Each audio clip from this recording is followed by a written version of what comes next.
And good morning and welcome to Unfiltered Vision News, bringing you the news unfiltered Monday through Friday, 7 to 9 a.m. Eastern.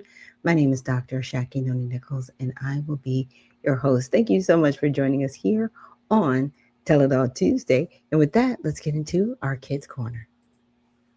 Boy had everything money could buy but still felt empty inside. Meet Alder Montega, whose life changed forever with one simple question. One morning, while looking down from his penthouse, Alder noticed something that made him question everything. A little girl his age was helping her grandmother with grocery bags. Alder couldn't understand why a girl his age was working so hard instead of playing with expensive toys like him. His heart stirred with questions he'd never asked before. For the first time in his life, Alder left his golden cage. He put on his simplest clothes and walked down to meet the mysterious girl who had captured his imagination. "Hi, I'm Alder. Can I help you carry those bags?" Luna's eyes widened in amazement. No rich kid had ever wanted to help her before. "I'm Luna," she replied with the biggest smile. As they worked together, Alder discovered something amazing. Luna wasn't sad despite having so little. She was happy because sharing made her heart feel full, not her closet. Alder learned the secret that day. The richest person isn't who has the most toys, but who shares their heart the most. True wealth comes from making others smile.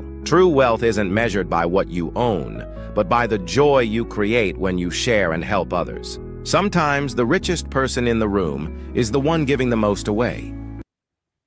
Yeah, we need to definitely remember that. Definitely remember that. And with that, let's get into honoring God with our body. And God, please guard our mind and our thoughts. God, help me to fix my thoughts on what is true and honorable and right and pure and lovely and admirable. So I will think about things that are excellent and worthy of praise. God, please protect our ears and help us listen to your voice. God, help me to be quick to listen, slow to speak, and slow to become angry. God, please protect my eyes from sin's damage. God, I make a covenant with my eyes not to look lustfully. God, please speak life over my mouth. God, set a guard over my mouth. Lord, keep watch over the doors of my lips. God, please help our hands to serve generously. God, help me to do good to everyone, and especially to those who belong to our family in the faith. God, please protect my reproductive organs and help me to honor you, God, with purity. God, help me to honor you with my body. And God, please protect my feet as I walk along your path. God, let your word be a lamp for my feet and a light on my path. Yes. So just preparing our hearts and our minds today as we get into the news. There's been a lot of news going on, but the first part of the news I wanted to get into was local news here in Atlanta. And this is for TSA at Hartsfield Airport. A news presser that's happening right now. Some TSA workers are speaking out due to the long wait times and workers calling out, and they have missed their paychecks. That's the main thing here. This comes on the heels of the first missed paycheck, according to their news release. Today, some union leaders representing these TSA workers, and the union leaders are also TSA workers, are hosting this conference. Let's listen in. I've actually had the chance to talk to so many TSA agents, and they're saying people can't come to work because they don't have child care, gas is high, they can't get here. But what we were able to do is come up with a solution. This is not a partisan problem. It's actually a problem for all people. We came up with a solution. We brought thousands of dollars worth of food here today to make sure that the TSA workers can get something to eat. Listen, I'm calling on Congress to fix this thing because people need to get to work and they need to get to eat. But the thing about it is the TSA, without the TSA, this whole airport was shut down. This is in Clayton County, y'all. And the airport was shut down, and meaning that we could not get to the areas that we need to get to. So let's fix this problem. Let's come up with solutions, not just problems. And I'm Dr. Heavenly Kimes, and I want to tell y'all, thank you, TSA workers, for coming to work. Thank you, all essential workers, for coming to work in this partial government shutdown. Next, we'll have George Borick. Good afternoon, everyone. My name is George Borick, the last name B-O-R-E-K. I am a shop steward here for AFGE. Aaron hit on a lot of the points that we are faced with today, but let me go back in time with myself. I am a retired firefighter. I worked for 34 years and 4 months in Jersey City, New Jersey. I was there for the 93 bombing of the World Trade Center. I was there for 9/11. One of the things that we took out of these incidents is that when you have turmoil in the country and turmoil in the world, you gear up. You gear up your resources, different locations. There's more police here. You know, we should have more TSA. But we can't do that unless Congress does what they need to do. Fund us. Let us go back to work. Let us gear up. We have a lot of things that are going to be happening. You have a soccer tournament coming soon, 6 weeks. We need to do our job. We want to do our job, but they're preventing us from doing our job. When people have to make a determination whether it stay home with their children, take care of their children, or they have no gas, we want to do our job. So let me just leave this. Congressional people always say that they're going into communities and sitting at the table on kitchen table issues. This is a kitchen table issue. I challenge them, come into the different airports, no matter where you are in the country. Sit at the table, speak to the TSA officers, find out from them what's going on. Because I can tell you, they're going to hear a different story than what they're not hearing right now. Thank you. All right, so I will take any questions if anyone has them. Yes.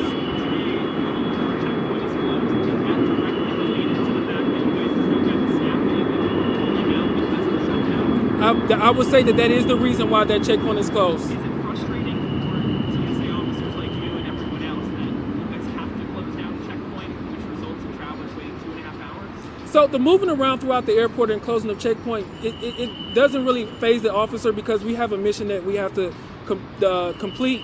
But the not receiving pay and the requirement to come in and the threat of disciplinary action at AWOL is a problem. But is it frustrating for you guys that you guys can't do the job you guys? Oh, absolutely, yes. Because most people, I'm not going to say most. All right, guys, you are listening to some TSA workers speaking out there after they say they're working without pay. They've missed their first paycheck in this government shutdown, DHS funding fight.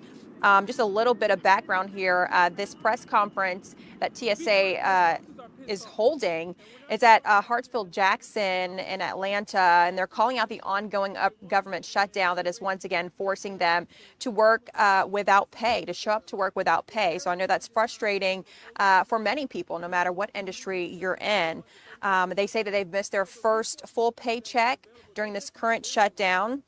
And with spring break travel picking up and TSA wait times across the country starting to increase, they say that this airport is busy and something needs to be done as soon as possible. So we'll continue to follow this and bring you more information, more updates on the TSA workers' press. It's interesting. I try not to say as and ums a lot. They teach you that in Toastmasters because they're filler words. It's very interesting to me to see different news reporters. Sorry to critique there, but it got distracting. It was like you have a script in front of you. You're not really off the cuff, or if you are off the cuff, ooh, sorry about that. Like, sorry about the critique, but I was just like, slow down. It's okay to take a pause. You don't have to put in the filler words. It's okay. And sometimes I have to catch myself doing it. Trust me. Trust me. But I wanted to look at the shutdown. And I was going over a few things last night, actually before I found that video, wanting to understand if anything had been put forth by Congress, because if you listen to different outlets, they'll let you know, right? See, I'm doing it now. It's contagious. Different outlets, you'll hear from different sides, Republican or Democrats. Their fault, it's their fault. At the end of the day, it's both of your faults because the government's not open. And that's what I need people in Congress to understand. This is your fault that we're here where we are right now. No, this is on your shoulders. You're acting like this was just impressed upon you and just fell on you. No. You've got the whole country in havoc right now. This is your fault. As far as I'm concerned, you shouldn't leave Washington until you finish this. Get this done. It's ridiculous at this point. These people, this shutdown has been going on since the middle of February. It's been a month. What is wrong with you? But see, here's the problem. You're still getting paid. You're fine. You still have your 6-figure salary. These people are not making 6 figures that work for TSA. They might be making $35,000 a year. They're making just enough to get by. And that's before taxes. So they might be bringing home maybe $29,000, $28,000 after taxes. Then they're going to get taxed on everything else. Food, gas, clothing. No other assistance. They still have to pay rent. Hopefully there's enough left in the budget that they can do something entertaining. Yeah, this is on you. This is on you, Congress, and it is not a good look. So, because they keep talking about this proposal, right? And so this is what I could find. It says the primary proposal to reopen the Department of Homeland Security and thus end the partial government shutdown affecting agencies like TSA appears in H.R. 7744, the Department of Homeland Security Appropriations Act. Okay. Now, this bill passed the House on March 5th, 221 and 209, aims to fully fund DHS for the fiscal year, reopen operations, and address border security priorities. It has been advanced multiple times in the House, but repeatedly blocked or failed to advance in the Senate due to partisan disputes, primarily over immigration enforcement policies, guardrails on ICE, and related riders. Senate votes on March 12th fell short of the 60-vote threshold needed to proceed, with Democrats largely opposing it, and some reports noting Republicans rejecting narrower Democratic proposals to fund specific parts like TSA, Coast Guard, FEMA, CISA separately. So I know there had been talks that they wanted to do, sorry that I keep doing it. They wanted to do a funding bill, just a short funding bill for these particular departments under DHS until they figured out overall how they were going to go forward with funding. What's ridiculous is that the two departments that they are trying to control now, which are Immigration and Customs Enforcement, better known as ICE, and CBP, which is Customs Border Protection, they're already paid. They're already funded. ICE got $89 billion, not million, $1 billion. And that's spread out over the next 10 years. You can't touch it. It's already been signed into law. So what are you doing? Again, what are you doing? What are you doing? What are any of you doing? You keep acting like this is just falling upon you, and you couldn't do anything about it. Technically, you couldn't. Technically, you couldn't because of the way they presented the bill. It got passed. If you had any concerns or reservations, you should have brought it up then, but you didn't.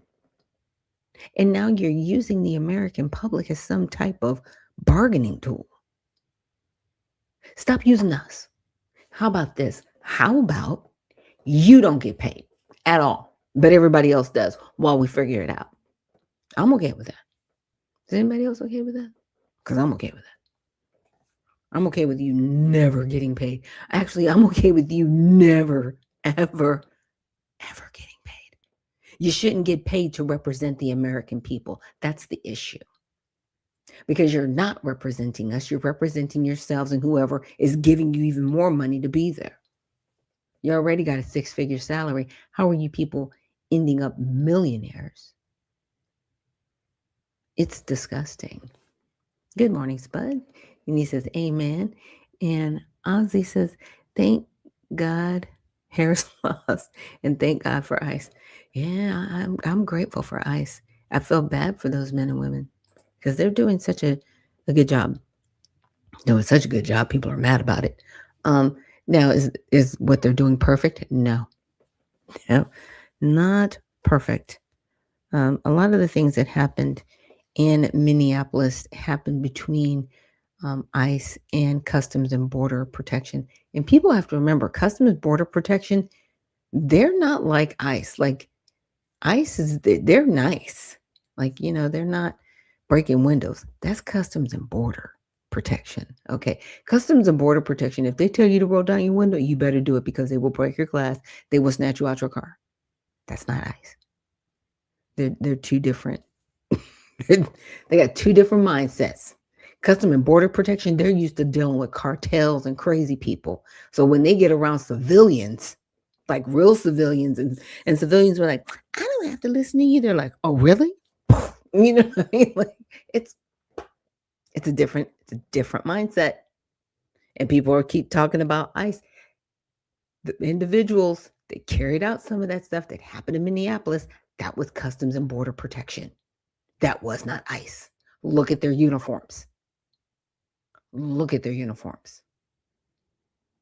See, ICE, they're not running around in fatigues in actual military gear like Customs and Border Protection.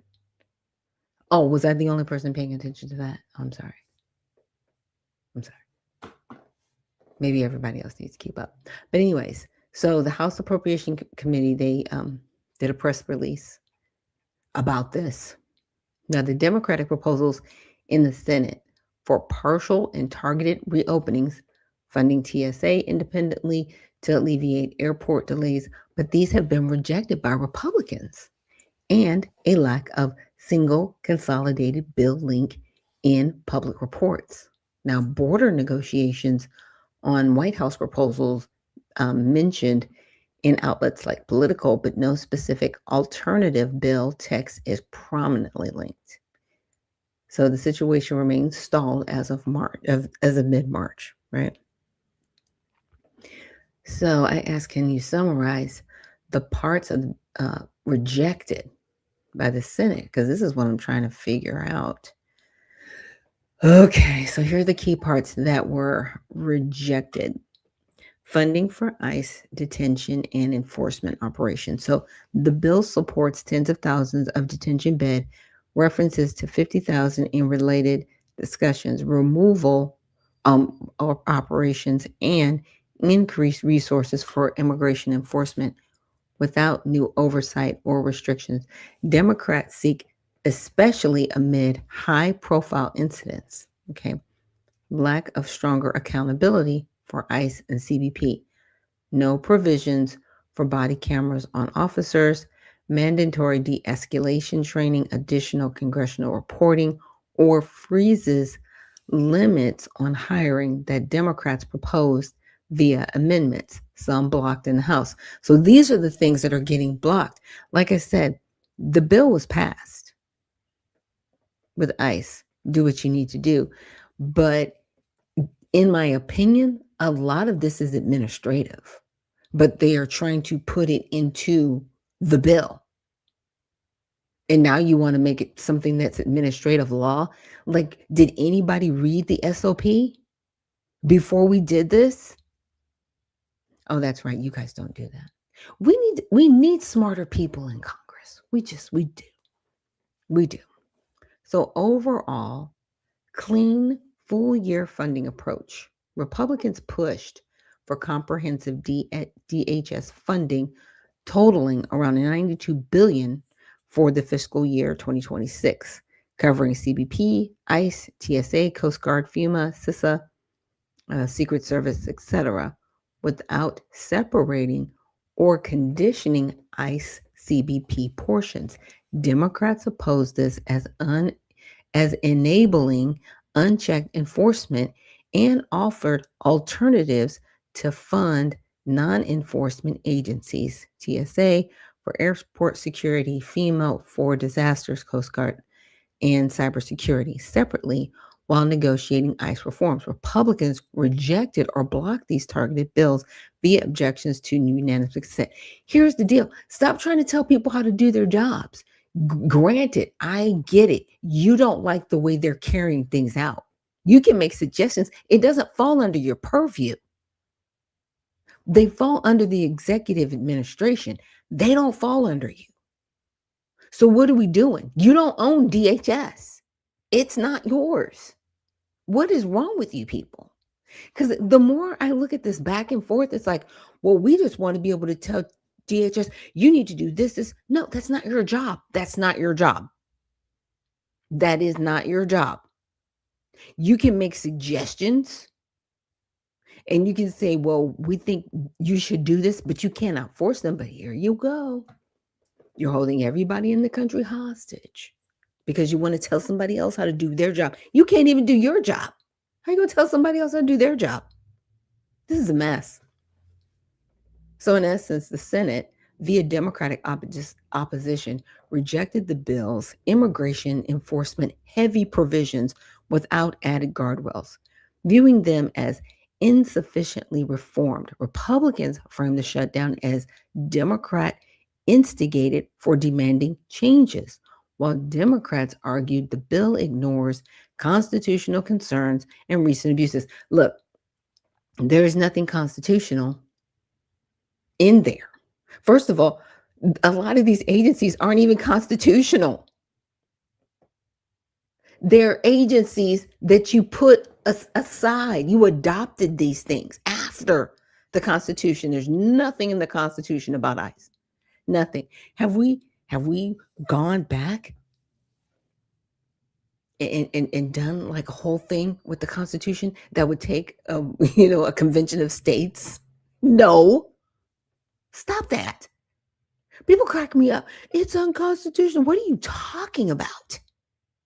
These agencies are adopted. And just like you adopt something, you have to now go through the process of rescinding it. Now, if you wanted to rescind all of these agencies that you've adopted, you can do that. That falls under your purview, but that's not what you're doing. You adopted this agency, now you want to tell them what to do. That's not your job. It's not your job. And it's not your job to withhold funding to tell them what to do and to strong arm them. It's weird, in my opinion, what's going on in our Congress, because people are trying to do what they weren't hired to do. That's not your department, okay? Has anybody worked a real job? Anybody? Bueller? Has anybody worked in an office? Do you understand an org chart? Like, these are some basic things that I think people should know before they get into Congress, because they do not know how an office works. That's all you guys are dealing with is an office, and you're terrible at it. You're absolutely awful. Just awful. Sorry. I just needed to rant on that for a second, because it's just sad that you're holding people hostage from doing their job. The country's falling apart. We're in this conflict overseas. We've got sleeper cells all over the place. And y'all are like, well, we just want ICE to be nicer. And we need them to have body cameras. What? Stop it. Just knock it off. It's just, you sound crazy. It's just not a good look. It really, really isn't. All right, let's get into some of this news on all sides.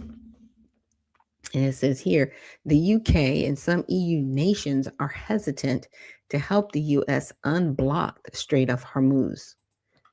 Okay, it's interesting. Yeah, it's going to be interesting with NATO because, Everybody's always used to us being there for them. They get into a situation, they're like, help us, United States. And we're like, sure, we got you. Now we're in this situation and we're like, hey, you guys. And they're like, bro, nah, we can't. No, we're good. Call us when it's done. Right. So several European nations have declined President Trump's request for aid in reopening the Strait of Hormuz. So Trump said on Sunday that he was disappointed at some European leaders for not aiding the U.S. in its efforts to reopen the Strait of Hormuz, despite receiving assistance and protection from the United States in the past.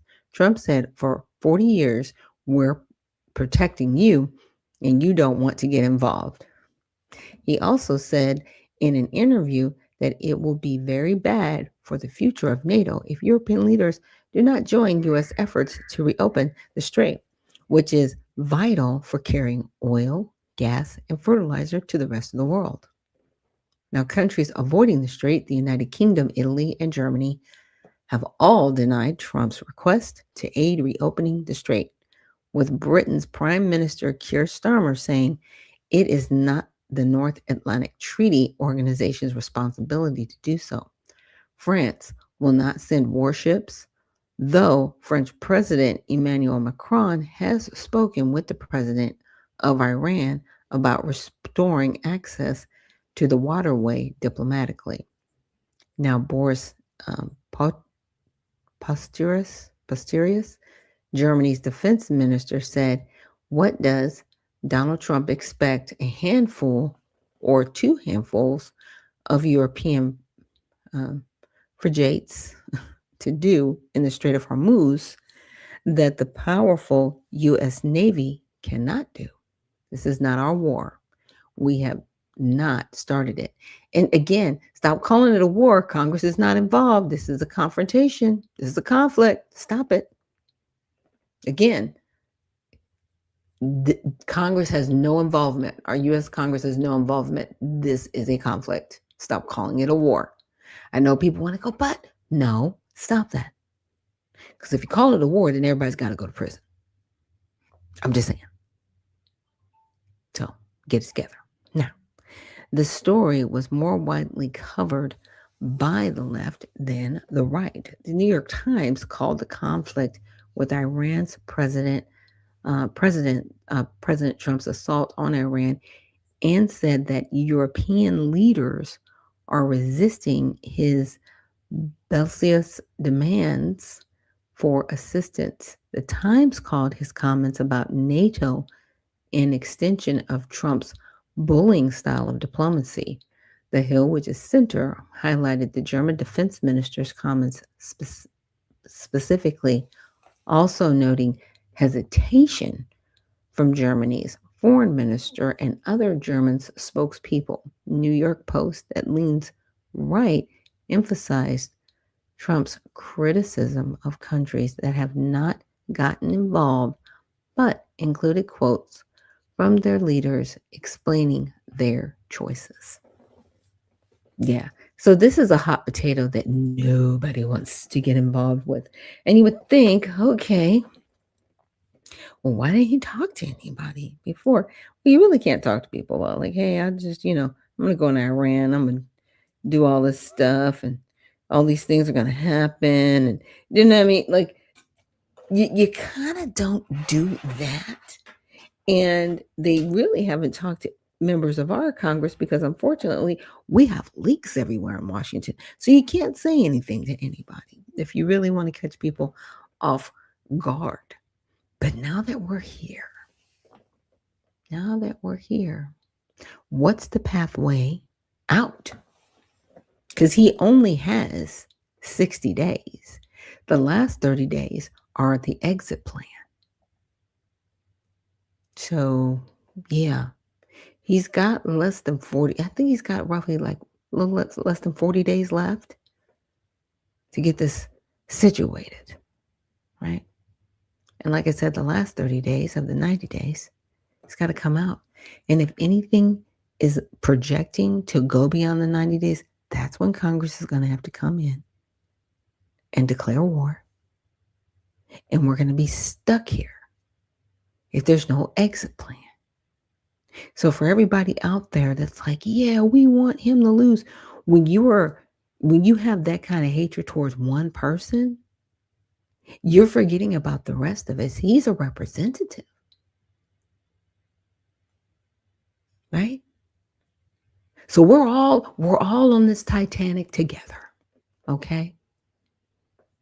And to say, hey, we just want to keep shooting holes in the bottom of the boat as opposed to, corking the boat. So we stay afloat. What is wrong with you? What is truly wrong with you? It's like I have to use that analogy so people understand, like, look, we want to, stay afloat. Come on now. And Open Your Eyes says the Democrat Party puts criminals and illegal immigrants before the citizens. They are committing trillions of dollars of fraud. Military tribunals are coming. I'm looking forward to it. Martial law is coming. Yeah, militia groups are standing by. Look, I wouldn't doubt that. I would not doubt that martial law, because what else are we going to do? You guys, the TSA is shut down. The government is refusing to fund the one area that was put in place after 9/11 to keep us safe. Wait a minute. Let me say that again. TSA, even though you don't like them, right? But they fall under the Department of Homeland Security. That was really put in place and beeped up after 9/11. And you're mad at ICE. Let's just make it plain. You're mad at ICE. And they're already funded through the big, beautiful bill. They're already funded. $89 billion. It's done. But you want to go, yep, we're just going to leverage everybody else's life. What is wrong with you? Have you lost? Have they lost their minds? They've lost their minds. We're under martial law right now. Yeah. In a way, I could see it.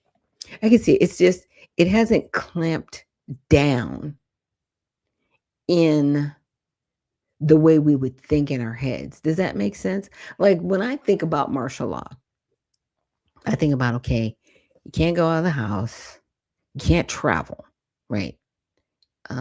Communications are blocked.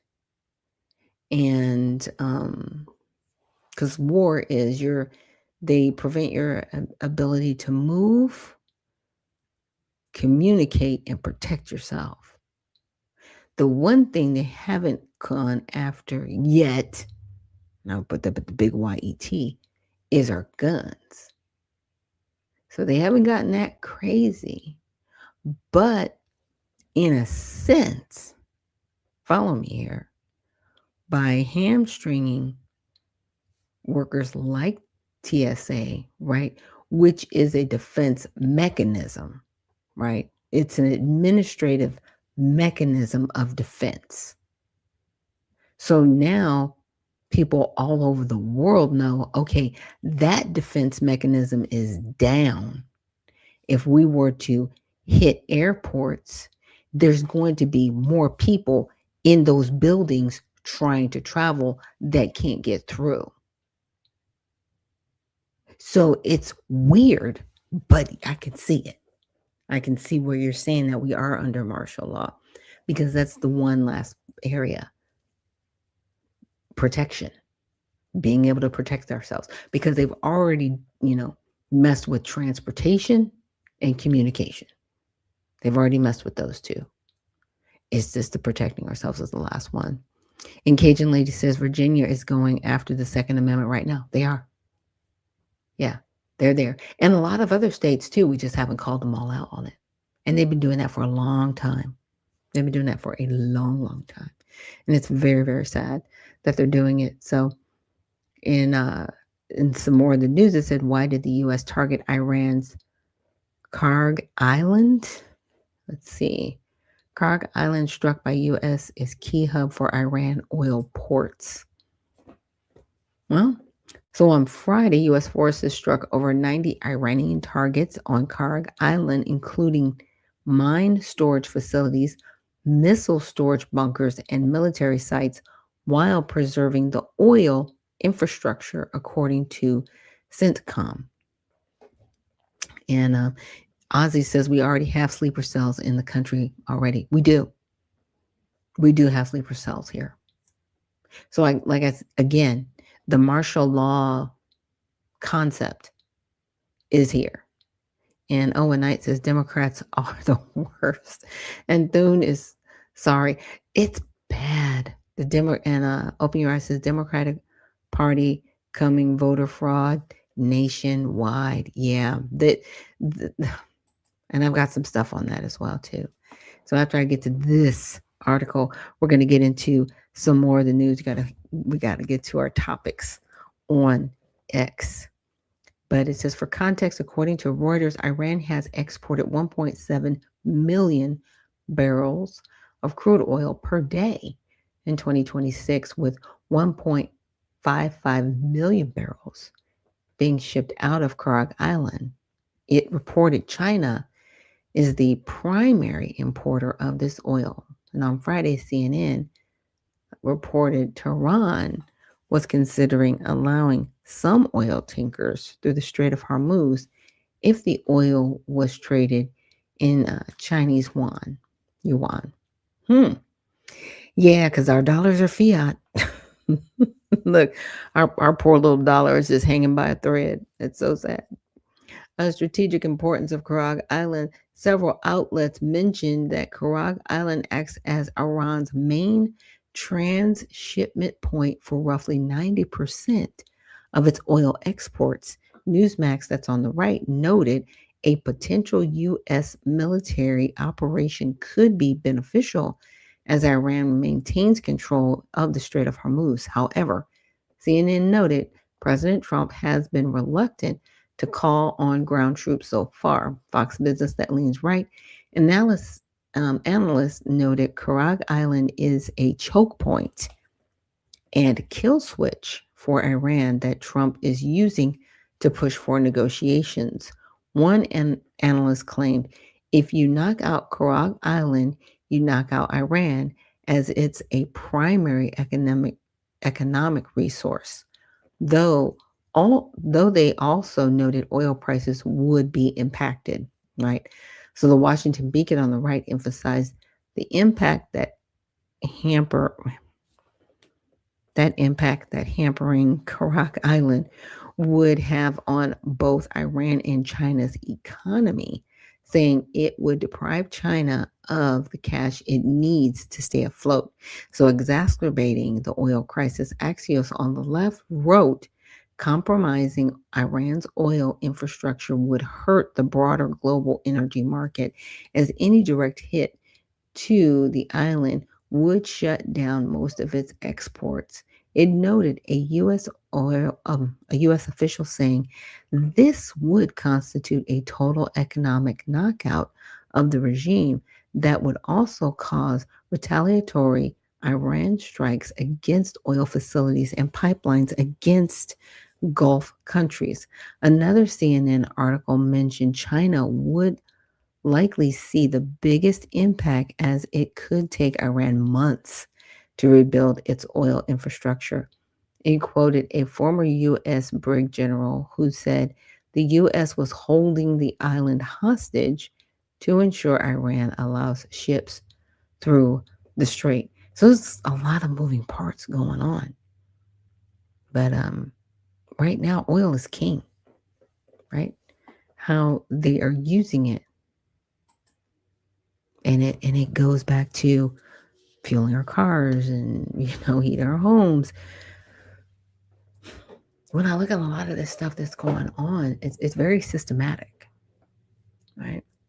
It's kind of like dominoes. You take down one thing and another thing falls, another thing falls, and another thing falls. But what it shows me is how dependent they've made everybody on everybody else's systems. And it shouldn't be that way. In any country, If you do not have the ability to stand on your own, if everybody walks away, that's a problem. That's an issue. You should always be able to maintain your part as a whole, as a unit, right? As a unit, you should be strong, and then everything else is just extra. But that's not where everybody is. These interdependencies have created a horrible incestuous relationship, in my opinion. And it's showing itself. It's showing how these leaders have created dependencies that are destructive. They're not helpful. They're destructive because, as you can see, as every little part starts to get a chink in the armor. Yeah.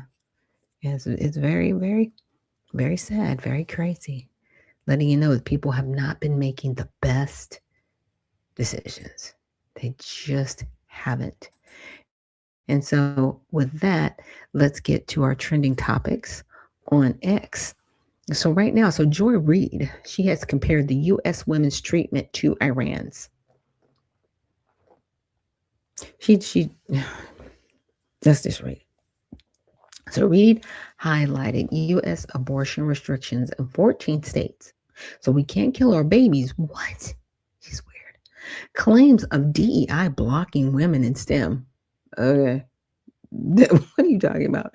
Women removed from the military and universities and federal agencies as secret police oppressing for Christianity.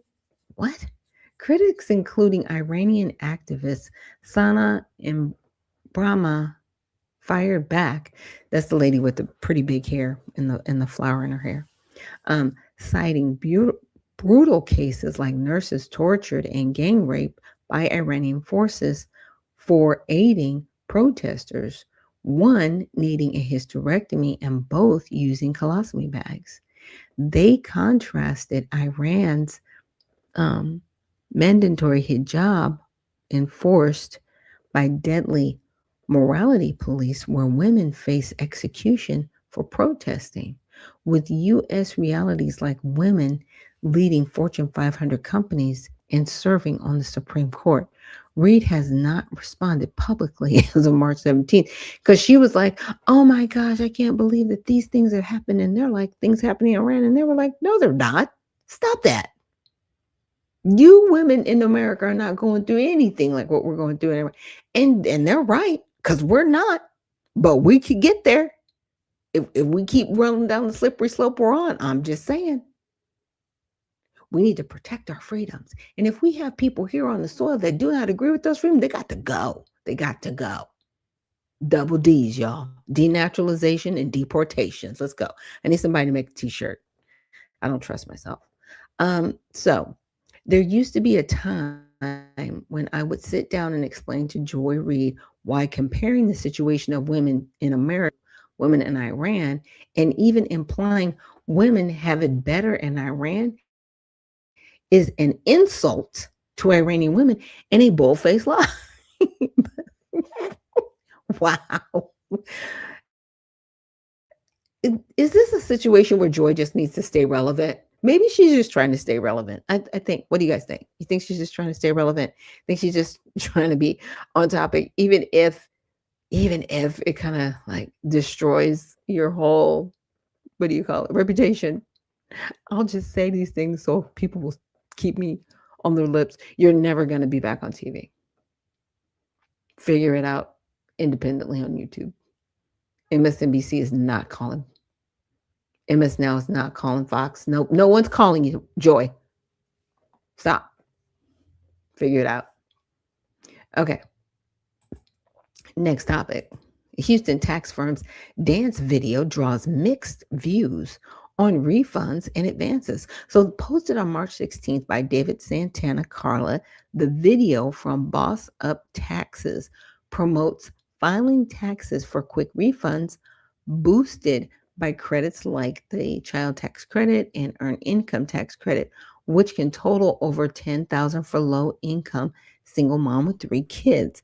The firm, with 4 Houston locations and 15 years in business, offers no credit check advances from $500 to $9,000 repaid by the actual refund.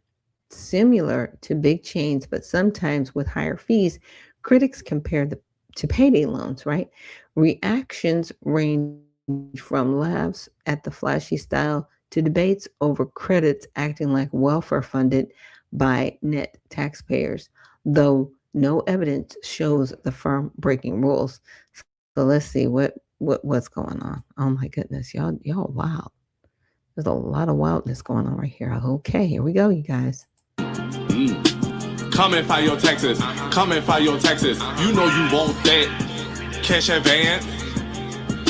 You want that cash advance. You better file.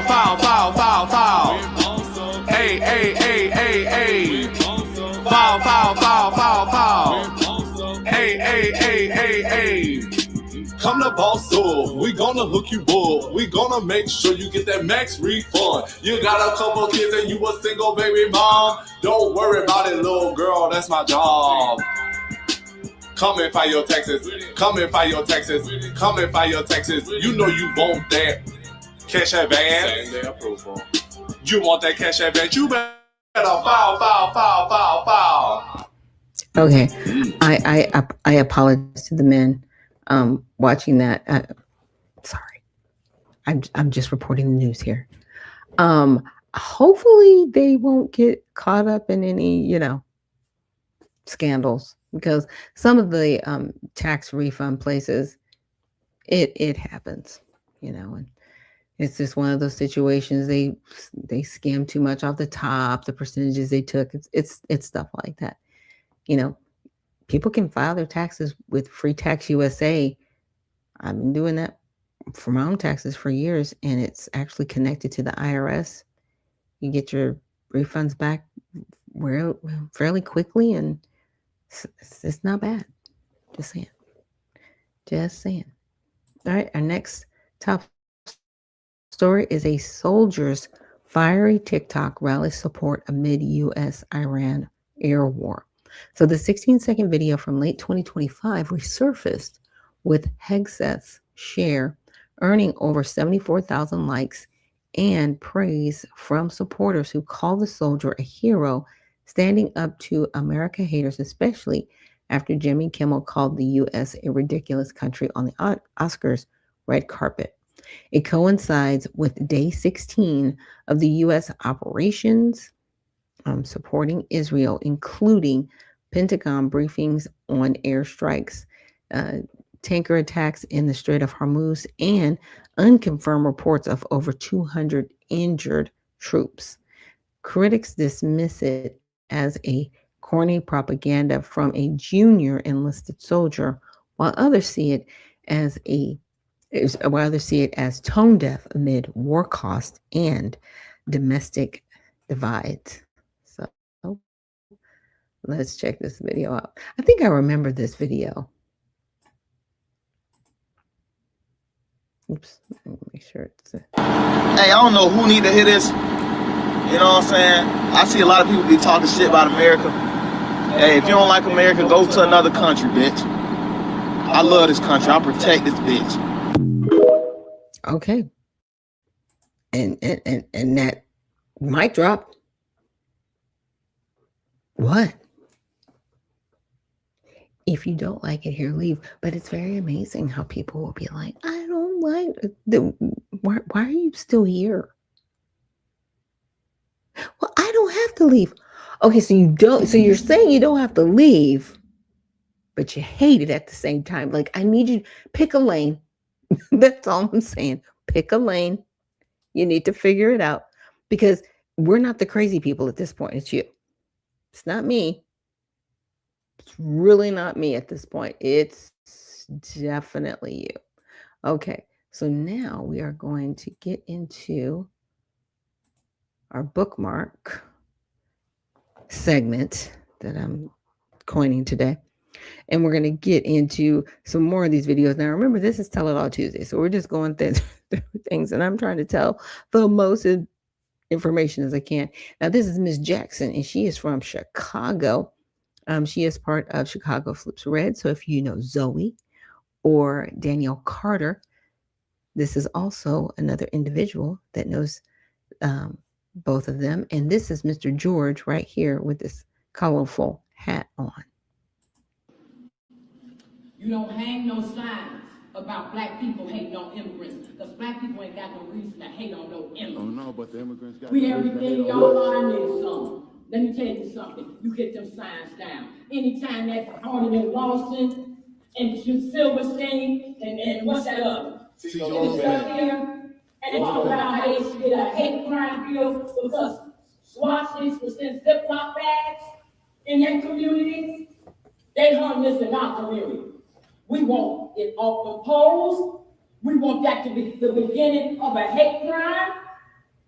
And that organization, which is a white liberal organization, like in the words of Malcolm X, who told us what? That the white liberal is the worst enemy to the black man. Yes. And he is coming up in here acting like y'all representing some social justice. Say that, but all along, all you're doing is trying to use black people to find a reason to make some money. Let me tell y'all something over there. We're done. The Democratic Party is done. You ain't gonna us like y'all gonna abuse us. I'll tell you what I'm telling you. They get to abuse the black American. Come in here and gonna clean it up. I'm telling you leave the Democratic Party. Do just like RFK Jr., just do like that Tulsa lady. You better get up out the Democratic Party. Save yourself, save your families, save your dignity, save your jobs, and save your seats. Because if y'all don't, we coming for your seats. We ain't taking this no more.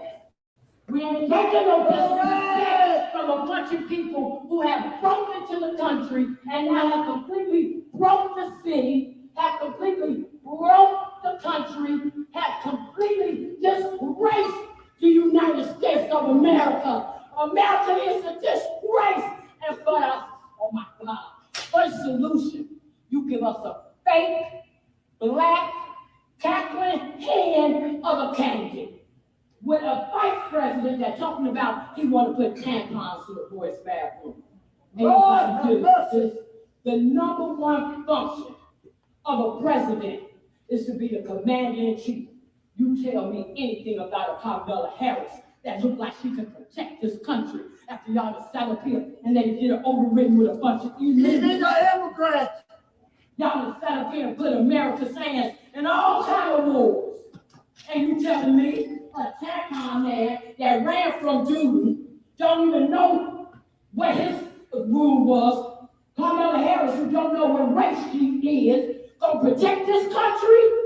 The devil is a lie. Y'all better keep some signs down. Yeah. I know that. Yeah. So that's pretty crazy that they put these signs up in Chicago saying black people hating on immigrants.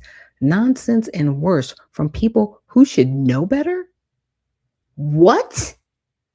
What do you mean we should know better? Like, it just grinds my gears to quote Peter Griffin from Family Guy. Look, really? Really? Really? You should tell people, you should know better. Who wrote this? Who wrote this? It's disparaging to the entire black community. So, Mr. Bob Avakian official, okay, we need to find where you're at. Yeah, we need to send you a few messages from Black Americans that we really do not appreciate that. Yeah, we don't appreciate it. It's disgusting. All right, let's move on to our next video. Now, this one I found very fascinating. So Californians are being paid to sign ballot petitions using fake names. What? Caught on camera. Let me pause it there for a second. So they were caught on camera, paid signature gatherers handing out cash for multiple signatures, even encouraging fraud. So the voter, do I get $5 too? What is it? Just sign it. That's the worker. Okay.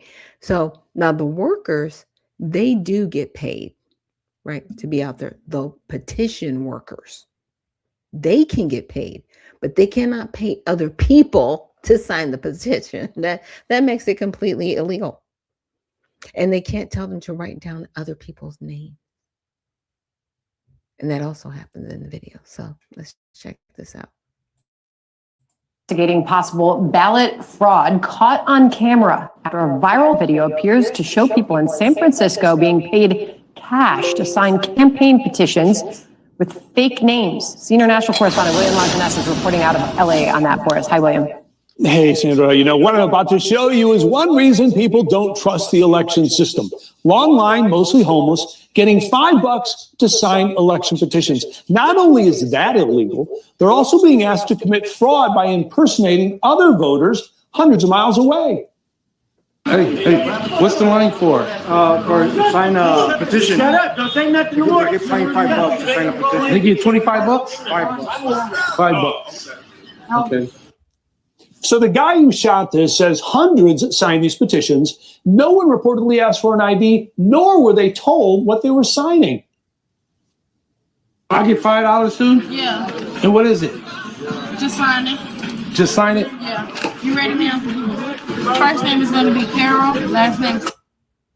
Yeah, that was the name of an 81-year-old woman living elsewhere. So under California law, the state says it's illegal to give money or other consideration or exchange for initial petition. It's also a crime to circulate any petition known to include forged names. In this case, they wanted signatures for two upcoming measures, one fighting a billionaire tax, the other pension reform. Signature gatherers can get paid. That's pretty standard practice. But when you start paying individual people for their signatures, especially people who are down and out in their luck, that borders line on criminal, in my opinion. So now campaigns pay about $15 for every signature. So when you do the math here, they're clearing about $25 for every person, Sandra. Now, initiative spokesman says these circulators were subcontractors, not employees. They demand that these signatures now be rejected. No word on prosecution. Back to you. All right. Wow. William Longinus on that for us. Crazy. Yeah. What? All right. I have to put this in the middle of all that nonsense. Now, this one is pretty good. Yes, it is a feel-good video. But I thought, hey, why not? It says they're going to tell their grandchildren all about the party that they just left in the Costco parking lot. I can't stop smiling. So let's see what they can't stop smiling about. Okay. The world isn't so horrible. It just isn't. Right? All right. Now it's a 3-minute video. I'm not going to make y'all sit through all 3 minutes. And they might strike it anyway because YouTube is, you are who you are.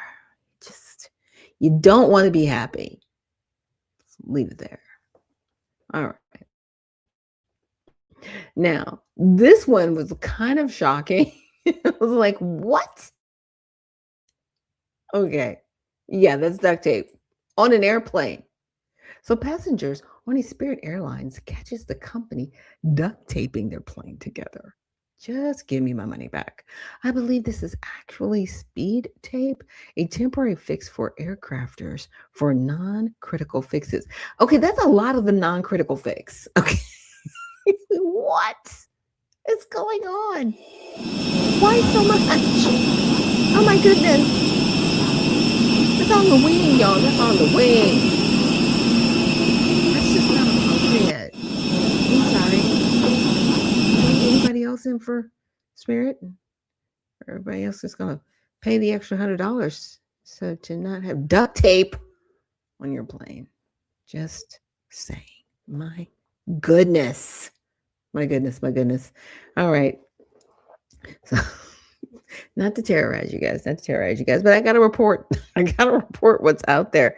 And yes, it is that crazy. It's definitely that crazy. But I wanted to get into a quick update for Ilhan Omar. You may have seen some videos circulating, and a lot of those videos are back from 2023, so about 3 years ago. So I wanted to get a quick update on her And I said, has she been removed from any committees in Congress? Like, no. As of March 26, Representative Ilhan Omar has not been removed from any congressional committees in any recent or ongoing actions that have taken effect. She was previously removed from the House Foreign Affairs Committee in February of 23 by a Republican-led House vote, primarily over past controversial statements related to Israel. That removal stands, and she does not serve on foreign affairs. In September 2025, Nancy Mace introduced House Resolution 713 in the Congress, which sought to censure Representative Omar and remove her from the Committee on Education and Workforce and the Committee on the Budget. The resolution was referred to the House Ethics Committee, but it did not pass or lead to any removal. The latest actions show a motion to reconsider laid on the table without objection on September 17, 2025, indicating it did not advance to a successful vote for removal.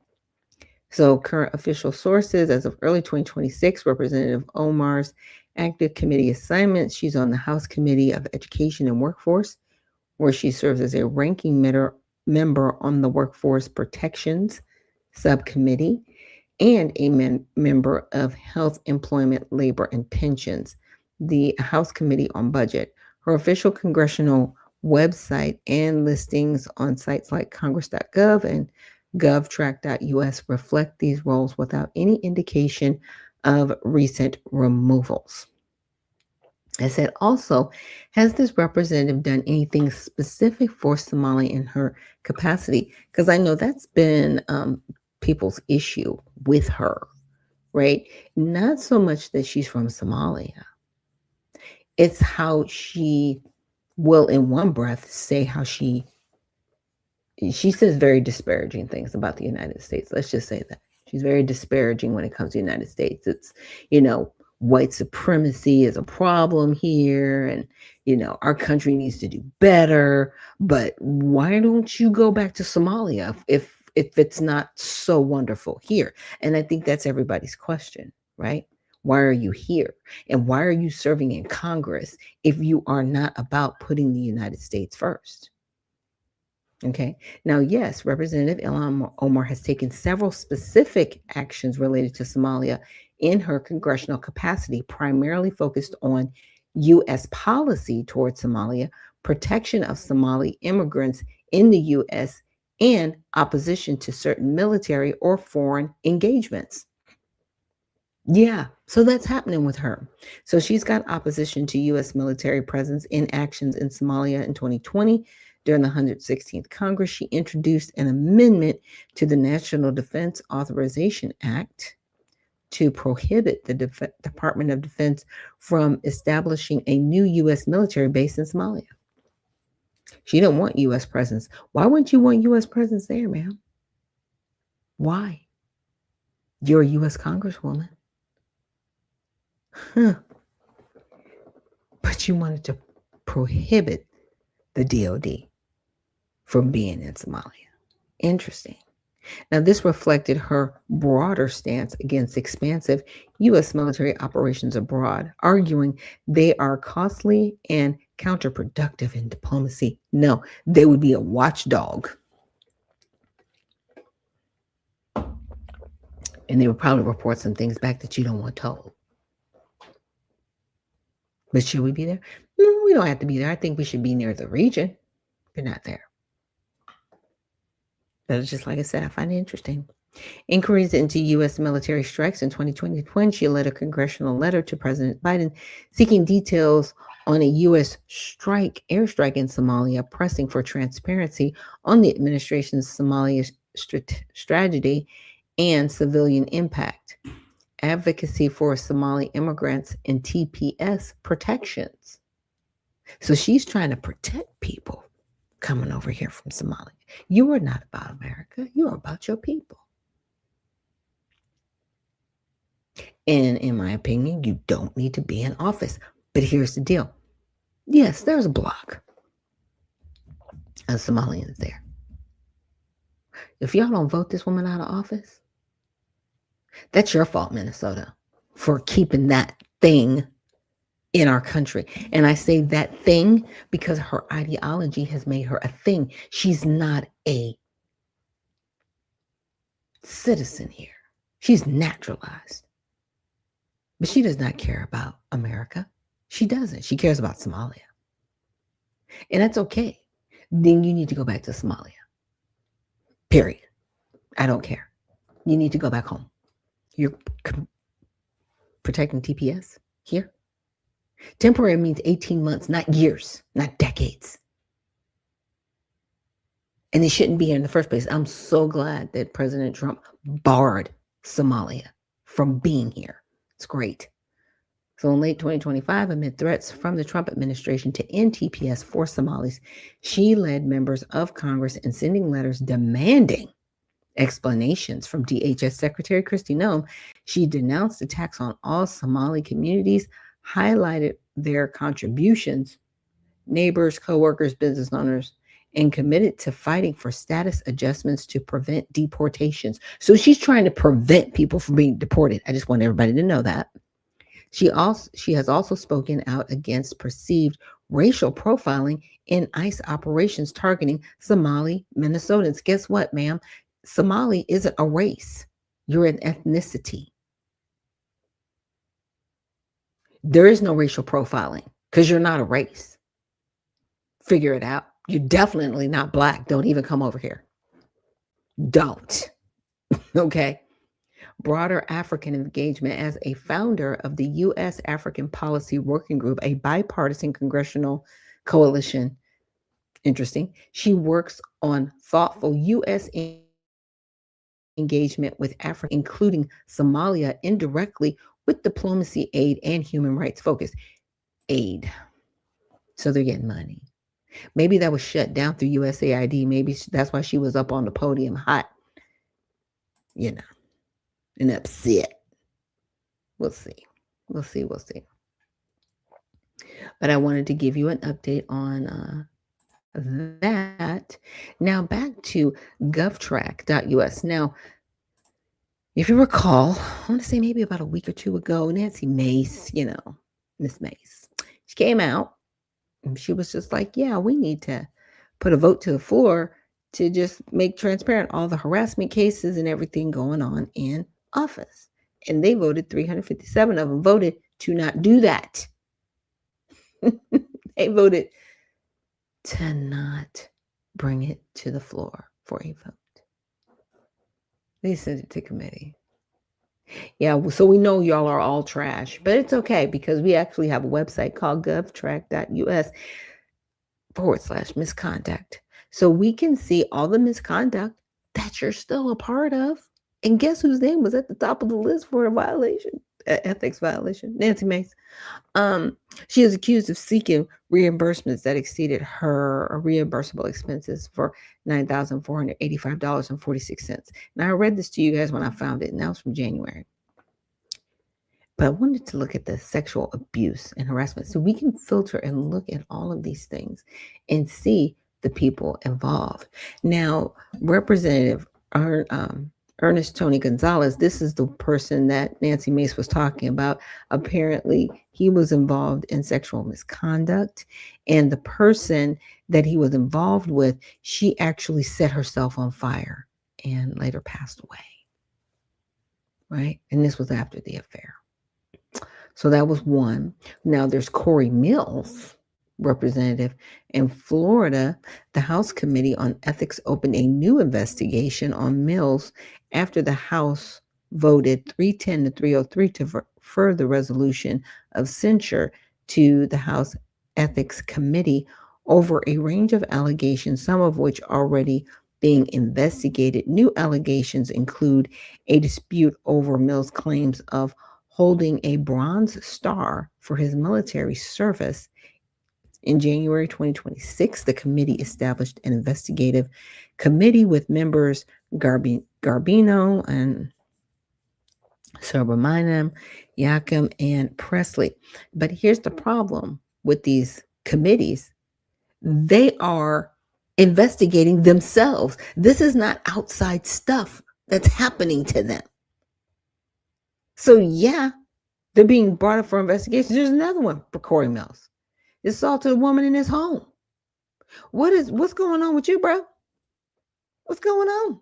What's going on? Santos, we already know about Santos. Po thing. He's gone. He's doing his thing. The fraud and all those things going on in 23. So some of these things we know about. So there's nothing too new because everything's put in ascending order. Representative Tom Reed, the sexual harassment and abuse. Okay. But at least we can come here to see some things that are going on. Now, you can see things pleaded in court. So who's pleaded in court that we get to know about? Yes? No? I don't know if it's going there. Okay. It's just showing him again.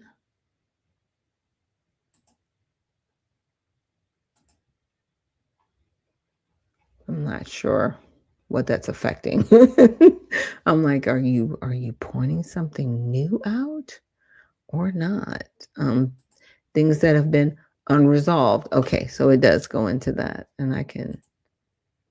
All right, so I guess there was nothing in there. Let's see if there was any court convictions. Unsolved. This. Okay. Conviction in court. Okay. So Robert Bob Mendez was convicted on all charges of bribery and fraud. This was in 2024. Mendez had accepted cash, gold bars, and a Mercedes car as gifts in exchange for various official acts, some on behalf of foreign governments. The Senate Ethics Committee announced they were initiating a judiciary review as a prelude to a recommendation for a vote on a disciplinary measure such as censure or expulsion. On January 23rd, 2024, Mendez announced he would resign his seat. He had no choice. You're going to be embarrassed and drug or resign. Because that's where we're at. Right. So that's what happened. So let me see. Pleaded in court. Did anybody plead in court? Here we go. Now this was back in 24. So while trying to get a vote on Saturday, September 30th, Representative Bowman pulled a fire alarm. Remember this guy to a door that unlocked during the week because he said he thought it would unlock the door. Huh. On October 25th, Representative Bowman was charged with a misdemeanor and a $1,000 fine. He pleaded guilty on October 26th and will pay the fine in November of 2023. Yeah, a majority of the Ethics Committee did not agree to create an investigative subcommittee or issue a report, and their work is now concluded. Yeah, because that was just embarrassing. It's just sad. So these are the ones that we know about. We know about Santos. We know about Bowman. These are old things. Madison. We know about old things. But if you guys ever want to come here and just look through the bribery and corruption, other crimes, ethics violations, they are listed here. What she was trying to bring forth when she said, okay, the sexual harassment and abuse are the cases that are outside of Washington that people have made against people in Washington. That's what she wanted open for us to be able to see. Because as much as people are up there virtue signaling, because we all of a sudden stopped talking about the Epstein files, right? Epstein files got a little bit too hot and heavy, and people started talking about human people eating babies and all kind of craziness and shut it down, right? They were like, oh no, conversation's getting too close to home. So what I'm saying is with this, you can at least track what's going on. But Nancy Mace was trying to open it up to the civilians. We'll just say that actually have cases against these current politicians sitting in office. And it is a shame that things like that are going on. We deserve better. We truly, truly do deserve better. And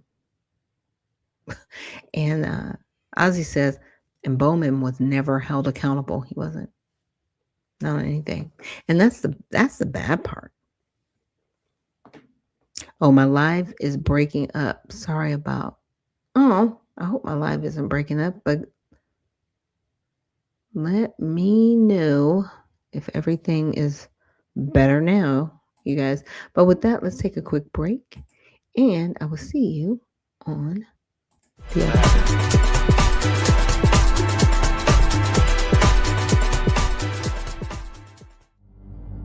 A life empowered is closer than you think.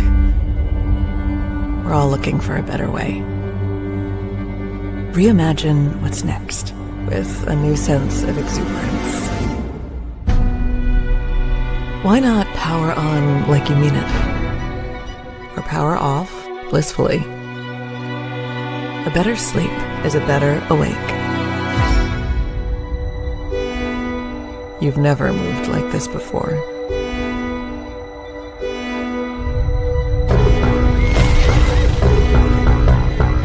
With the energy nature intended. Imagine reprogramming the way you look at the speed of science.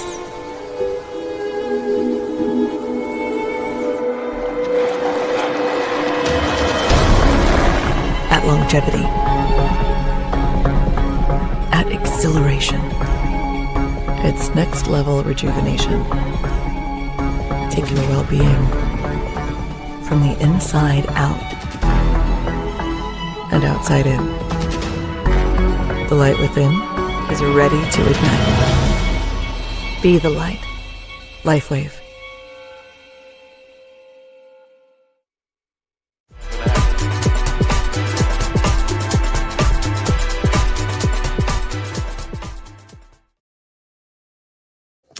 And we are back. Thank you so much for joining me here on Unfiltered Vision News, bringing you the news unfiltered, Monday through Friday, 7 to 9 a.m. Eastern. My name is Dr. Ashaki Noni Nichols, and I will be your host. And so Rock was letting me know that something was going on with the stream, but Ozzy says you sound fine to me. So hopefully from wherever you're listening from or whatever platform you're on, it's coming in as clear as possible. Some things are beyond my control, so all I can do is control what I have here, and hopefully on the repost of the broadcast, it will still remain to come in clear. So with that, we're going to keep it moving. And I wanted to show you guys some live camera footage from the border. I didn't realize we had border cameras. So it was actually kind of cool because I really wanted to look at what was happening with the border. Now, this particular camera, it's in Mount Cristo Rey. It's not working right now. But El Paso International Bridges, let's see what's going on there. Now, I'm not sure if they're in real time or not, or if it's delayed, right? Because I'm here in Georgia, so this would be roughly, 3 hours behind, so it's about 5 a.m. there. So here's just kind of stills of the camera footage of what's going on. Okay, you see cars going through, but you don't see people. Okay, and so the reason why I bring that up to show this is because we never really talk a lot about what's happening at the border because, since President Trump put in some of those executive orders, it's kind of shut a lot of it down, right? It really has. A lot of the crossings that we had are now shut down. And so, I went into Grok and I was like, okay, where do we stand with the current border crossings? Like, can you give me an update? And so right now, for 2026 fiscal year, so in 2025, so from October 2024 to September 2025, they saw about 538 total encounters at the border. And that was the lowest in over 50 years. So on average, within the 50-year time frame, it's been close to $250,000, right? On average. Now that spans more than the Trump administration, more than Biden, more than Reagan, more than Carter, right? More than Clinton. We know what I'm saying? We got to keep going 50 years. So we can put that about Carter administration. Okay, that's fair. That's fair. Because he was in there, 70? He was in 70. Nixon. Okay, yeah, Nixon. So Nixon, Carter, Ford, those guys. Yeah. Till now, the average has been that. That's been the average.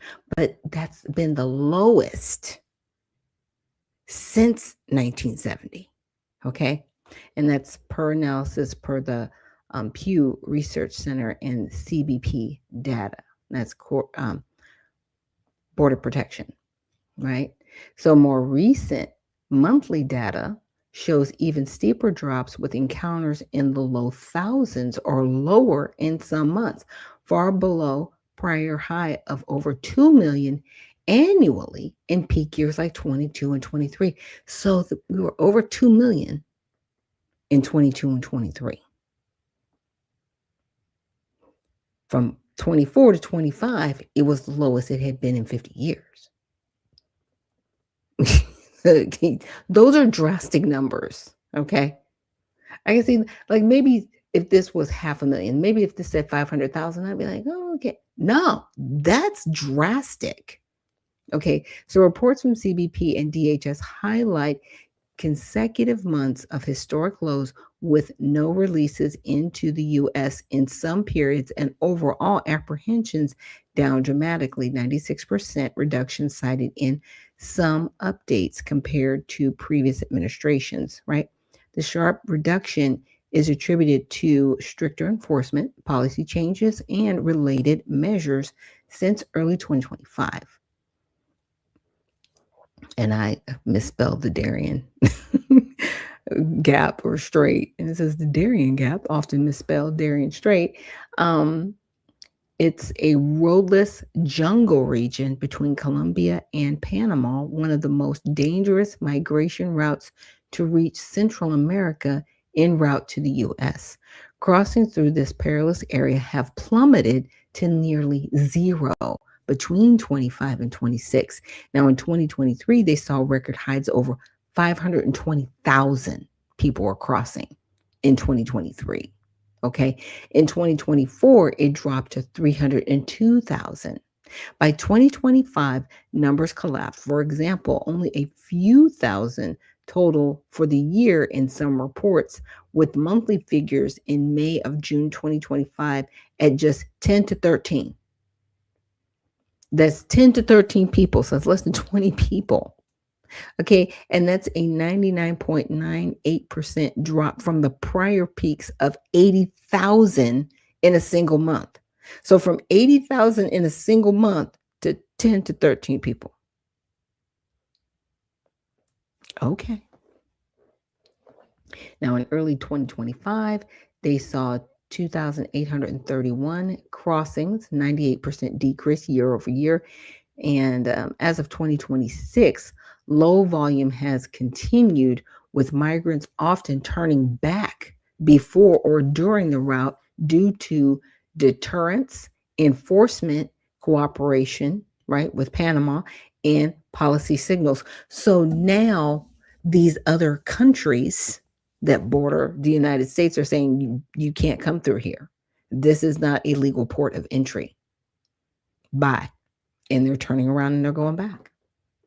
Now, the coyotes and, the exploitation of smugglers, violent assaults, these things. However, with crossings now minimal, far fewer individuals are attempting this route compared to 22 to 2024. This was during the Biden administration. Numbers are numbers, facts are facts. So people can get upset about, well, you're just blaming. I'm not blaming anybody. I'm just saying the numbers are the number, the facts are the facts. Things happened under the previous administration that aren't happening now, period. It's just not happening. Now, I said, are individuals from China and other foreign countries still coming up through South America to cross the border? No, which is good, right? Individuals from China and other foreign countries are not still coming up through South America in significant numbers to cross the U.S. southern border via routes like the Darien Gap. The overflow through the Darien Gap, the primary dangerous jungle route, Colombia, South America, Panama, used by migrants heading north through Central America to reach Mexico and the U.S. border, has collapsed dramatically. So it was happening, it's just not happening now. Now, crossings peaked at over 520,000 in 2023 and dropped to 302,000 in 2024. Okay, and we went over those numbers.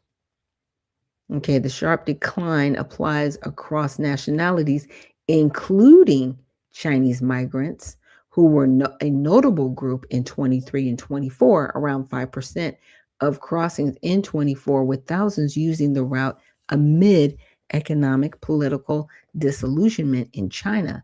They often took more VIP and guided paths due to resources, but faced some dangers, jungle hazards, exploitation, violence. So no recent 2026 data shows a recent resurgence of Chinese or other extra-continental migrants from Africa, Asia, and the Middle East through this route. Now, some communities along the path are shifting towards tourism as migrant traffic has nearly stopped. Okay, so that's a good thing that a lot of this stuff is finally under control, because we need it. Look, if we don't have a border, we don't have a country, period. We need to have a border.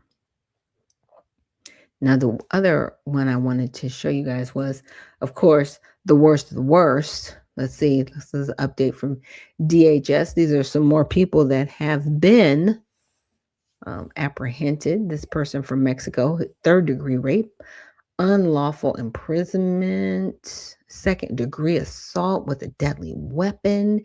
He's from Washington State. This other person is from Haiti. Aggravated assault, strangulation, terroristic threats.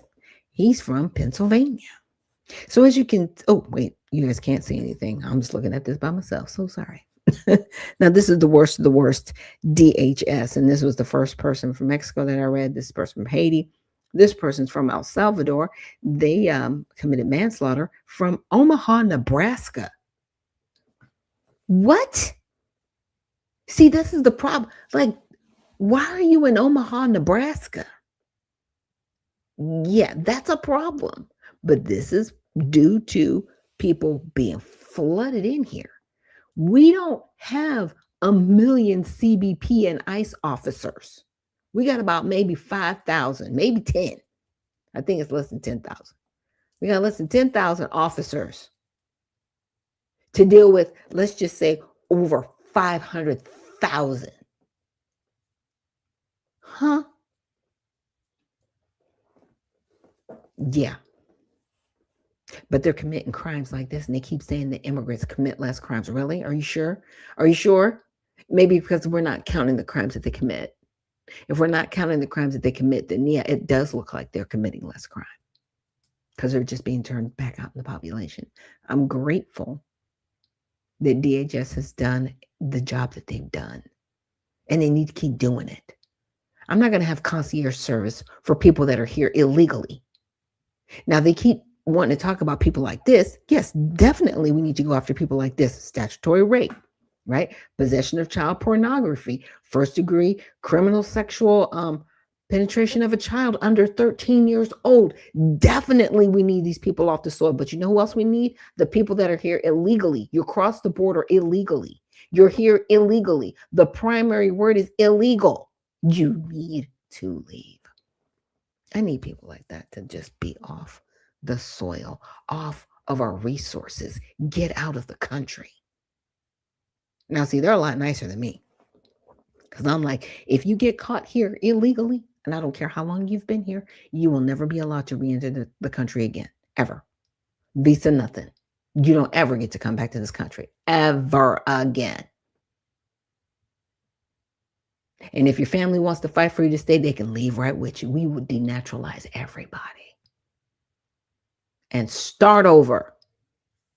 I'm sick of people saying, well, who's going to pick our crops? The machines, like they have been.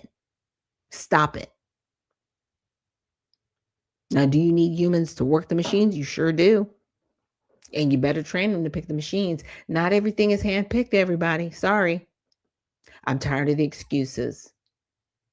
We need to rid our country of this evil of cheap labor. It's an evil. Corporations, no, you're not going to have billions of dollars sitting around. You might have hundreds of millions, but not billions, because you're going to pay people what they are worth. And you're going to stop paying this cheap labor. No, we're not going to be bringing any more of these H-1B visa people in here. Stop it. It's disgusting. And I think we're all over it. We are all over it.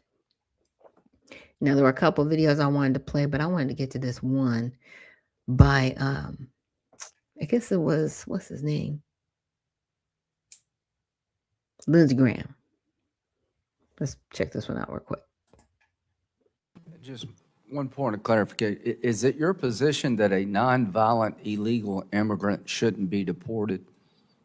My position is that we should give people who are peaceful people a path to citizenship. You endorsed that principle for many years, Senator. So no matter how many people come? No, it should be based on whether people have a demonstrable basis to remain in the United States, which is whether they contribute to this country or whether they're a threat to it. I guess we should have all. I guess what you don't understand, threats. And I don't want to. I'm familiar with the Gang of Eight bill, shut down illegal immigration. We did away with the magnets. We're going to give people a chance who've been here for a long time. Your bill had the exact opposite approach of what this Department of Homeland Security is carrying out. Listen. For 4 years, Biden obliterated the border. 11 million people came in. And the bill I was working on would have prevented that.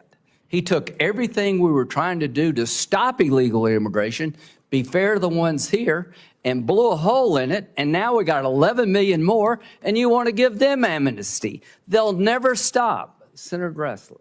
Yeah. The United States is a country based on the rule of law. And it's against. And by the way, do you see how old this man is? Yes, I'm doing ageism. Please don't put him back in office. Please don't put Lindsey Graham back in office. They are old. They need to go. We need better people in office, and we don't want amnesty. Just saying. It's the law to enter our country without our permission. And I compliment the chairman for having this hearing and his strong statements and his strong questioning. We all know that our country benefits from legal immigration and entering our country.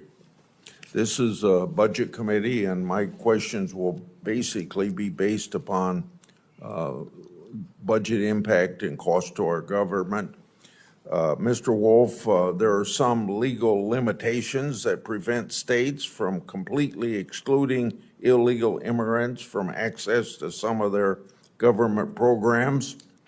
What are those limitations, and what immediate steps, considering those limitations, can the federal government take to minimize the fiscal burden of sanctuary jurisdictions? Yeah, I think when we talk about public benefits, whether they're federal or state benefits, I think, and the chairman, I believe, mentioned this earlier, these are strong magnets of why folks decide to come to the United States illegally. Now, there's a variety of different reasons for them to do so, but if they're able to stay in a jurisdiction that shields them from law enforcement, that provides public benefits, particularly at the state level, but also at the federal level, both need to be looked at, that continues to incentivize those individuals to come and to stay. And so when you look at how to secure the country, it's not only border security, it's a big part of it, but but it's also getting at these pull factors, and those public benefits are a big part of that. I think the American people are generous. I think they want to help people that need true help, but to have folks that come here to the country illegally, choose to stay illegally, have no protections under U.S. law, and continue to get public benefits, I think that's where the American people draw the line.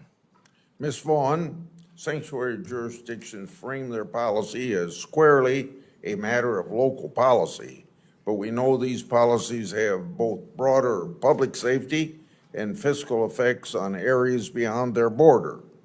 So what are some examples of the cost to both the federal government and the state government caused by sanctuary policies that are often forgotten or overlooked, with emphasis upon forgotten or overlooked?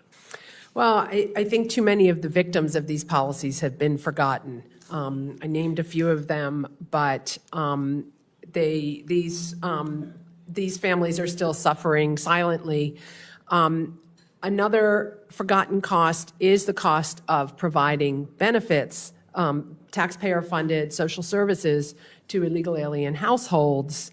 And federal law currently allows states to choose to do that if their legislature approves it at enormous costs. And some of those dollars are federal dollars, so all of us as Americans share the cost burden of that arrangement, and Congress can do something about that. There's also the cost of the erosion of the integrity of our immigration system when individual states and local jurisdictions can obstruct the enforcement of federal laws that are passed by Congress without consequence. Even though many of these sanctuary policies are clearly in violation of Section 1373 and 1644 of the Immigration Act. And so, it's a slap in the face to legal immigrants to allow these policies that shield individuals from immigration enforcement, most of whom are criminal aliens. Immigrants don't want to live with these policies either. Something like 70% of the American public is opposed to sanctuary policies for all of these reasons. Mr. Wolf, if you can answer this question, it's in regard to the 11 million people that came here under Biden and Harris.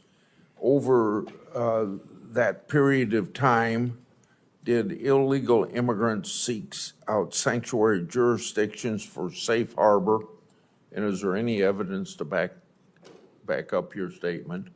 Well, I think if you look historically where illegal aliens reside, now they reside all across the United States, but if you were to do a heat map, you would see them the majority of them in places like New York City, Chicago, Los Angeles, and others that have these sanctuary jurisdictions. So yes, I do believe over time that illegal aliens do tend to go to these types of jurisdictions. I got 6 seconds left. Sheriff Chapman, what are some examples of state and local cost increases those jurisdictions incur?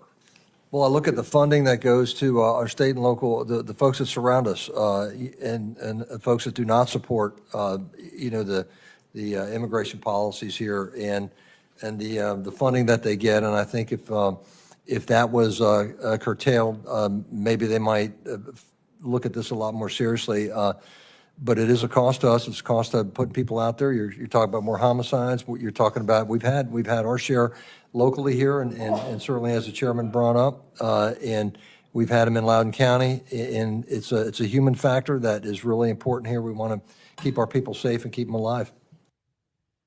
Yeah. Nobody wants amnesty.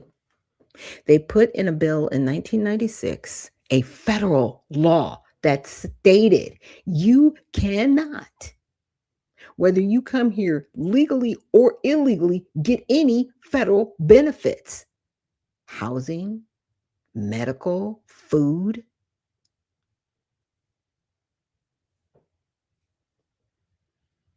So why wasn't the law enforced? The lady said they violated immigration law with impunity. But the problem is it's being allowed. So I know Pam Bondi has a lot on her plate. I know the U.S. attorneys have a lot on their plate. But where are the arrests? When do the American people get some relief? Okay? These people need to leave. Get out. We will figure this out. And like I said, I'm sick and tired of people saying, "Oh, Americans, they feel they're above it. They're not gonna go out and do any hard labor." Yes, they will. They're just not going to be paid slave wages. That's going to stop. Because see, if you make it illegal to pay slave wages, then guess what the corporations are going to have to do? They're going to have to pay the wages. Now, a lot of people say, well, they'll just leave. Well, guess what we'll do? We won't buy their products. So you've got choices. You got choices.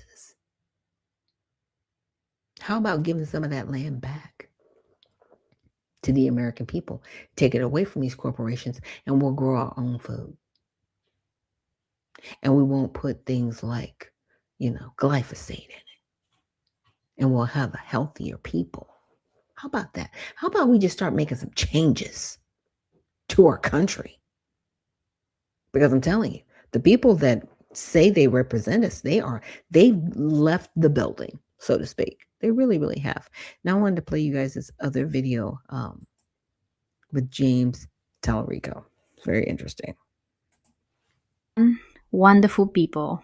I hope you're doing fine. Hopefully she Welcome gets it back as to the fast. Let me speed it You up. went up there and you accepted everything and you took the win without asking for a recount, without demanding the polls to being reopened. None of that. Also, you let your team and your people be racist towards black folks. Dehumanize Jasmine Crockett, calling her everything but the child of God. You never refuted not one fucking statement that Sorry, came I'm from spicy. your people and your followers and your viewers about Jasmine Crockett. You think you gonna earn the black vote because Jasmine may go on tour with you? Tallarico, let me make something very fucking clear when it comes to Kamala Harris and Jasmine Crockett. They're gonna do what decorum tells them to do. Decorum says congratulate your opponent, wish them the best, give them your support. Because if Kamala Harris did not endorse you, Jasmine Crockett didn't say that shit, they would be considered the angry, bitter black women. But black folks know the fucking difference and we're not stupid.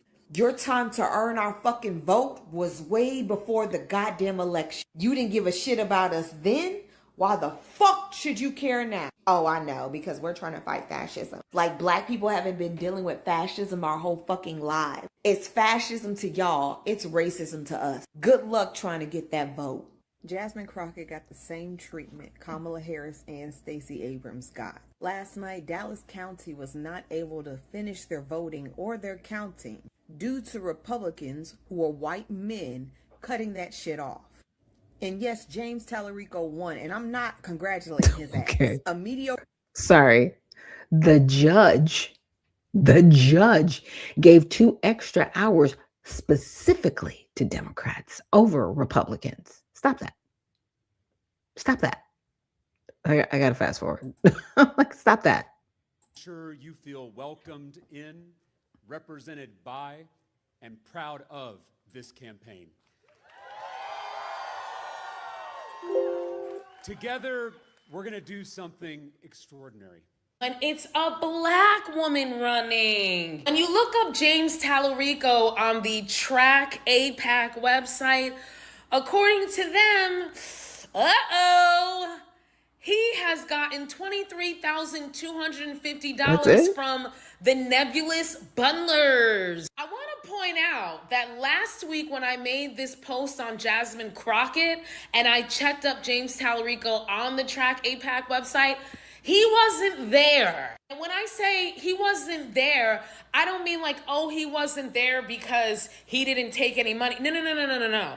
I mean, he wasn't there at all. When you typed in his name, 0 search results came up. This website didn't even list him on their website last week, despite the fact of all of the traction that he has been gaining nationally from this race. Wait. All the people who didn't support Jasmine because she took APAC money and supported Tallarico because he didn't, why are y'all so quiet? Where y'all at?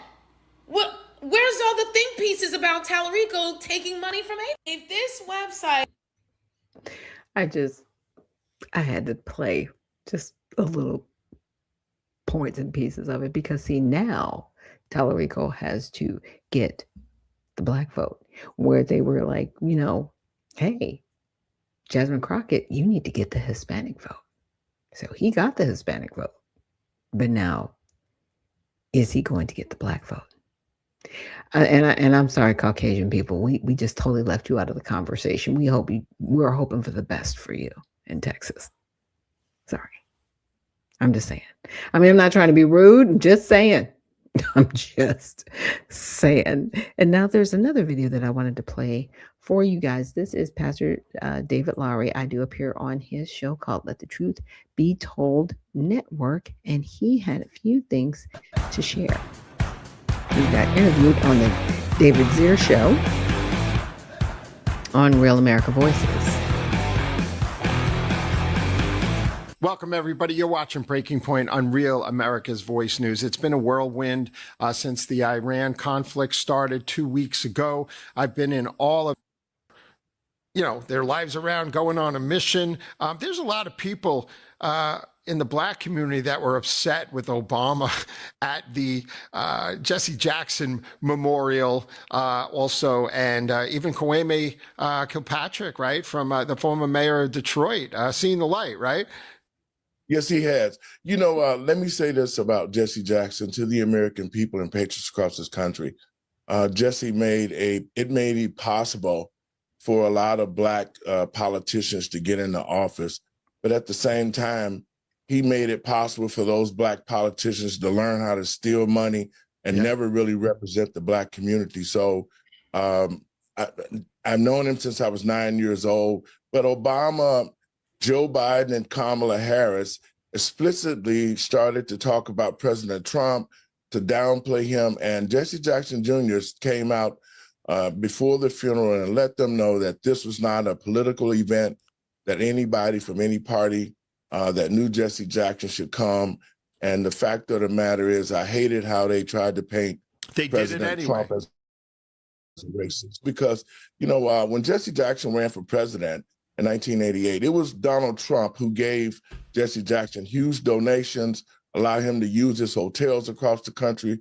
So I felt bad for President Trump because Jesse Jackson took all of those things to help and never really stood up for President Trump. So, what Obama did, talking about the elections, and mind you, this is the first time Obama has been in front of a black crowd in a long time, because the black community is finished with the Obamas. They knew all the dirt that they did, 8 years in office. They never did anything to improve the quality of life for black people. And we're sick and tired of him when he came out and said that every young black man needs to have a gay mentor in his life like he had. Yeah, that was so weird. Skip Johnson, that black men, it's over for him. So what he did at this funeral was totally out of context. It was disrespectful, and the black community is punishing him for that. And we need to really take a look at that type of leadership. And I'm glad that black people are looking at it and not wanting to be part of the Democratic Party anymore. So, David, Pastor Lowry, we have a lot to get in about 6 minutes. Okay. Tell us about your latest endeavor and in cooperation with Alice Johnson, and is it a continuation of the First Step Act? Tell us what you got going on. Well, we know that when President Trump created the First Step Act, that he made it to where a lot of the guys would get out of prison. But a lot of people and a lot of men and women was incarcerated under the 1994 crime bill, which it was created to target the black community. It incentivized police officers to bust black people and take the assets that they had, that they said that they could try to contribute to dope sales. I mean, prisons went private. Everything with the crime bill was totally wrong. Congress had admitted it. Joe Biden admitted it. President Trump said it was unconstitutional. But what we're doing with our foundation and the Redemption Party, Living and Driving While Black, we wrote a bill to rescind the 94 crime bill in its entirety. I have a prison ministry across the country, and a lot of men and women are locked up behind the crime bill for the 3 strikes you're out, over sentencing. I mean, the list goes on. The violation of the 14th Amendment, the 4th Amendment, all of those things were done illegally to black citizens, and it was created to target them. Now, people have to remember that Joe Biden created the crime bill. Bill Clinton created NAFTA and pulled all the economics out. And the list of what the Democrats did to the Black community is horrible. So we're asking the president, we're putting forth a rescinding to repeal the 94 crime bill. We're asking that those people, and they can come out under President Trump's First Step program, that they be released, those who have C numbers, those who have cases that need to be examined. We plan to create a commission with the Congress and with the president to be able to look at these cases and examine them and free those Black political prisoners that are still locked up, that's been there for over sentencing due to this bill. And so we forward the summary to Kwame Kilpatrick, who was the former Detroit mayor who President Trump pardoned. And he's been moving things to Ms. Johnson, and we're asking Ms. Johnson to take this summary to the president and let him take a look at it and see how we can get some of these nonviolent criminal offenders and first-time offenders, people who just got names mentioned, and under the RICO Act, they were put in jail with this crime bill. And there's so many men and women that's been affected, Latinos, everybody. So we're asking the president to take a look at this summary and this bill and make a decision that it needs to be right. The 94 crime bill was wrong, totally wrong. This bill will make things right. It will compensate those in restitution for those who've been locked up. And now this is not a get out of jail free card for criminals. If you was a criminal, you staying in jail. This is for only the people who can prove with documentation that was affected by the crime bill that we would look for clemency and to get them out of prison and get them back to their families. Right. Yes, and so I do have the rest of that interview that will be linked to the repost. And yes, he did say that the Redemption Party is working with Living While Driving Black Foundation. Living and Driving While Black Foundation. I always forget the little and in there. And the Living and Driving While Black Foundation is Pastor Lowry's. And of course, you guys know I am the founder of the Redemption Party. So yes, I did help with putting that bill together to rescind the 1994 crime bill. Right now, it is under review and consideration. So we are definitely praying that when Alice takes it to the president, that he will look at it. And this is something that we can use to help those who were harmed by the 1994 crime bill. And again, get it rescinded and restore the lives of those men and women that were affected by it.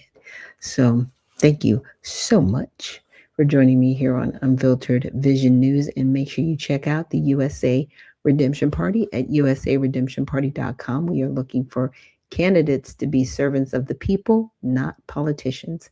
And that is usaredemptionparty.com. And definitely to support the channel, I would appreciate it if you guys would check out unfilteredvisionnews.com. And let me bring it up here with news through a Christian lens. That's what I'm bringing you guys every day, Monday through Friday, 7 to 9 a.m. Eastern. So definitely check it out. We also have merch that you can purchase. The album, Heaven Touch Earth by Divine Echo Collective. And we also have hats and t-shirts and sweatshirts. We have a faith collection. Again, we've got our UVN hats, t-shirts, sweatshirts, faith collection, hats, t-shirts, sweatshirts, coffee mugs, tumblers, and that helps to support the channel. You can also subscribe to this app. Yes, it is an app that's web-based, so we get around having to be in the Play Store or the Apple Play Store as well, because sometimes your apps get rejected. But this app, because it's web-based, it's everywhere and it can't be rejected. But there is pricing if you guys want to get the full-length versions of these episodes because I do not leave them up. I actually do take them down. So if you want to go back and listen to the full episodes, still working on some exclusive content to add here that nobody else can see unless you have a subscription to the app. Right now, we're still looking for our first 100 subscribers that can get it for $1.99 a month or $20 a year. After that, it will be $4.99 a month or $50 a year. So again, that helps to support the channel and keep us on air, bringing you the news unfiltered. So thank you guys again for joining me here on the broadcast. And remember, stay well, stay focused, and stay unfiltered. We'll see you in the next one.